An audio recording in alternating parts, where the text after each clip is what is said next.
yangi mehmonxonada bo'ldik. Turibmiz hozir. Oshxona bitta joyda joylashgan. Agar imkon bo'lsa, oshxonasini alohida qilsa yaxshiroq bo'lar. Shu mehmonxonada endi palovlar yaxshi, sharoitlari. Suv demasa bo'ldi-da. Yaxshi. Mehmonxonamiz yomon emas, Xudoga shukr, sharoitlari yaxshi. Konditsionerlar usbek qilmayapti, sovutishga xonalar ancha issiq. Lekin buzilgandan pesh remont qilib beribdi. Xonada boshqa bo'lsa, birinchi o'rinda odamlarni gigiyenasiga hamma maskada yurish kerak iloji boricha. Mana bu bemorlar bilan qolgan insonlar ham kamroq muloqotda bo'lishi kerak.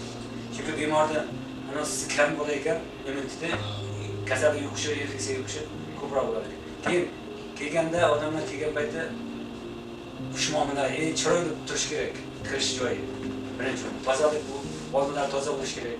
Natija qanday zo'r deb maqtanatlar bo'lish kerak. Lekin zo'r, haqiqatan yaxshi qilib olishni o'zimda gap yo'q.